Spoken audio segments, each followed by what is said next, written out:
नमस्कार, आप देख रहे हैं जीके संसार और आज हम सब इस वीडियो के अंदर विश्व का भूगोल से टॉप 10 इंपॉर्टेंट क्वेश्चन को कवर करने वाले हैं जो कि आपकी विभिन्न परीक्षाओं में ऑलरेडी पूछे जा चुके हैं और ये क्वेश्चंस को बार बार हर एग्जामिनेशन में पूछ लिया जाता है। तो अगर आप किसी परीक्षा की तैयारी कर रहे हैं तो आपके लिए काफी इंपॉर्टेंट होने वाला है, तो आप इस वीडियो को एंड देखिएगा और फाइनली जब आपको वीडियो पसंद आए तो लाइक और अपने फ्रेंड्स के साथ शेयर जरूर कीजिएगा। तो चलिए बिना देर के सेशन को स्टार्ट करते हैं और विश्व के भूगोल से जुड़े 10 महत्वपूर्ण प्रश्नों पर चर्चा करते हैं।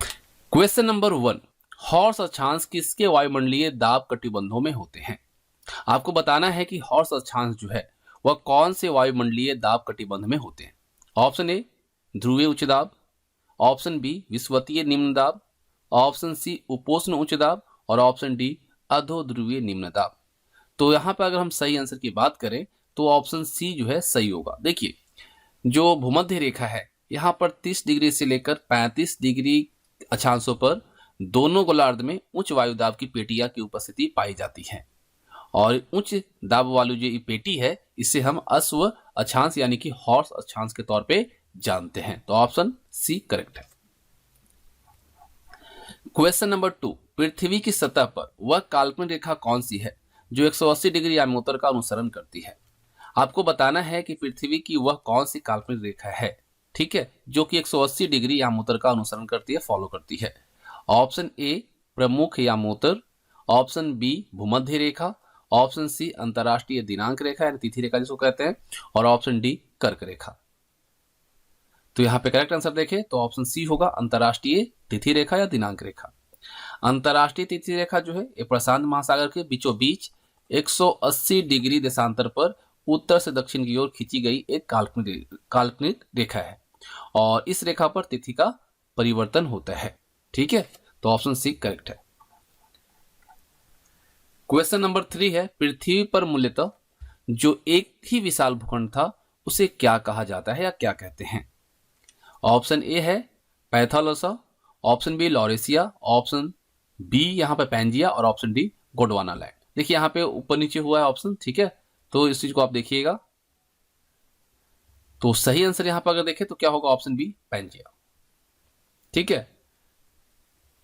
कार्बोनीफेरस युग में जितना स्थल था, ठीक है, वह एक स्थल के रूप में संलग्न था, एक स्थल में मिला हुआ था और इस स्थल को हम इस स्थल के यानी जो भूखंड था, विशाल भूखंड जो था उसे पैंजिया नाम दिया गया। तो ऑप्शन बी करेक्ट है, ठीक है।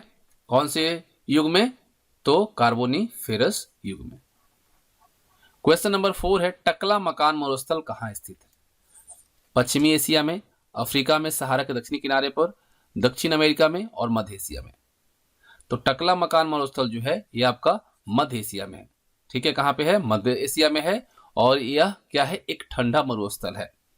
साइबेरिया के नजदीक होने के कारण यह जो है ठंडा होता है और इसका अधिकांश भाग जो है वह चीन के द्वारा नियंत्रित जो सिंजियांग प्रांत है, सिंजियांग प्रांत वहां पर स्थित है और इसके दक्षिण में आपका कुलनुल पर्वत श्रृंखला है और पश्चिम में पामीर पर्वतमाला और उत्तर में तियानसांग की पहाड़ी और तारिम श्रेणी जो है, जो कि आपको मैं बता दूं तारिम द्रोणी, ये आपका इसी मरुस्थल में स्थित है। तो यहां पे ऑप्शन डी सही है। क्वेश्चन नंबर 5 है, माउंट टिटलिस कहां पर स्थित है? जर्मनी में, स्विट्जरलैंड में, फ्रांस में या संयुक्त राज्य अमेरिका में? तो ये कहां पे है? ये आपका है आप स्विट्जरलैंड में। ऑप्शन सी करेक्ट रहेगा। माउंट टिटलिस जो है स्विट्जरलैंड में स्थित है और इस पर्वत का जो निर्माण है ज्वालामुखी के लावा के शीतलन से हुआ है। तो ऑप्शन सी करेक्ट है। क्वेश्चन नंबर 6 है, दक्षिणी अमेरिका में खनिजों का भंडार का जो क्षेत्र है वह कौन सा है? ब्राजील का पठार, बोलिविया का पठार, पैंटागोनिया का पठार या ओरिनिको बेसिन? कौन सा वो एरिया है जो कि दक्षिण अमेरिका में खनिजों का भंडार के तौर पे जाना जाता है? तो कौन सा है? तो है पैटागोनिया का पठार, ठीक है। दक्षिणी अमेरिका में खनिजों का भंडार जो है वह पैटागोनिया का पठार क्षेत्र है। तो ऑप्शन सी सही है। क्वेश्चन नंबर 7 है, एशिया की विशाल नदी, ठीक है, एशिया का जो विशाल नदी है मेकॉन्ग, एक किस देश में नहीं बहती है? आपको बताना है इन 4 ऑप्शन में से कौन सा वो देश है जहां पे एशिया की विशाल नदी जो है मेकॉन्ग नहीं बहती है? ऑप्शन ए चीन, option B Malaysia, option C Cambodia और ऑप्शन डी लाओस। तो नो डाउट आप सब बिजली इसका आंसर कर पाएंगे। सही आंसर होगा आपका option B Malaysia.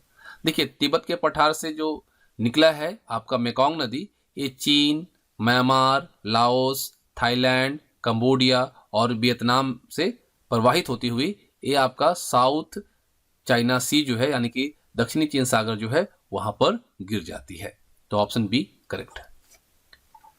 Question number 8 है, पवन की अपवाहन क्रिया यानी कि डिफ्लेक्टिंग एक्शन जो होता है उसके कारण बने गर्त को क्या कहा जाता है? पलाया, यारडांग, ब्लो आउट या बालू टिब्बा, जिसे सैंड ड्यून कहा जाता है। तो बताइए कौन सा ऑप्शन सही होगा? तो इस क्वेश्चन का सही आंसर जो रहेगा वो रहेगा ब्लो आउट। ठीक है, पवन की अपवाहन क्रिया के कारण जो गर्त बनते हैं वो आपका प्लेट नुमा आकार का बनता है, तस्तरी नुमा आकार का बनता है, और ये जो है आपको वात छिद्र भी इसको कहा जाता है। देखिए मरुभूमि में जो पवन के सतत प्रहार से जहां तहां गड्ढे बनते हैं वो कैसे गड्ढे होते हैं? तस्तरी के आकार में बनते हैं, और इसमें क्या होता है, जल भर जाता है, और जल भरने के बाद क्या है, झील का निर्माण हो जाता है। और ये आपको संयुक्त राज्य अमेरिका में जो आपका अरकासस जो है, ठीक है, और मिस्र के पश्चिमवर्ती मरुस्थल जो है, यहाँ पर आपको अनेक गड्ढे ऐसे देखने को मिल जाते हैं। तो यहाँ पे अगर पूछा गया है जो कि पवन की अपवाहन क्रिया के कारण जो बने गर्त होते हैं उसको क्या कहते हैं? तो ब्लो आउट कहते हैं। तो ऑप्शन सी करेक्ट है। क्वेश्चन नंबर 9 है, रूपांतरित चट्टानों की उत्पत्ति खालिस्तान चट्टानों से होती है? आग्नेय, तलछट्टी या फिर आग्नेय और तलछट्टी दोनों, या इनमें से कोई नहीं? तो अगर आप जानते हैं तो आप इजीली आंसर करेंगे कि रूपांतरित चट्टान जो है इसकी उत्पत्ति आग्नेय और तलछट्टी दोनों से होती है। ठीक है, एक नवीन चट्टान का जो निर्माण है वह रूपांतरित चट्टानों के द्वारा, जिसे कि हम रूपांतरित चट्टान भी कहते हैं। ठीक है, एक नवीन चट्टान का जो निर्माण होता है जिसे कि हम रूपांतरित चट्टान कहते हैं, ये विशेष रूप से किससे निर्मित होता है? तलछट्टी और आग्नेय शैल के रूप जो परिवर्तन होते हैं उसके फलस्वरूप रूपांतरित शैल का निर्माण होता है। तो यहाँ पे आपका जो है ऑप्शन सी करेक्ट रहेगा। ठीक है, रूपांतरित चट्टान की उत्पत्ति जो है आग्नेय और तलछट्टी दोनों चट्टानों से होती है। क्वेश्चन नंबर 10 है, तापीय भूमध्य रेखा कहाँ पाई जाती है? भूमध्य रेखा पर, भौगोलिक भूमध्य रेखा के दक्षिण में, या फिर भौगोलिक भूमध्य रेखा के उत्तर में, या कर्क रेखा पर? तो ये कहाँ पाया जाता है भाई? तो ये पाया जाता है आपका भौगोलिक भूमध्य रेखा के उत्तर में। उत्तरी गोलार्ध में धरातल की जो अधिकता है और जलवायु कारणों से जो अधिकतम तापक्रम है वह उष्णकटिबंधीय प्रदेश में पाया जाता है, और भूमध्य रेखा पर अधिक वर्षा की वजह से उच्च तापमान नहीं पाया जाता है। तो यहाँ पे तापीय भूखंड रेखा कहाँ पाई जाएगी? तो भौगोलिक भूमध्य रेखा के उत्तर में, नॉर्थ में। तो यहाँ पे ऑप्शन सी सही रहेगा। तो उम्मीद करता हूँ आप सबको सेशन पसंद आया होगा। तो वीडियो को लाइक और अपने फ्रेंड्स के साथ शेयर कीजिएगा, और जो भी सुझाव हो कमेंट बॉक्स में जरूर बताइएगा। Thanks for watching. जय हिंद, जय भारत।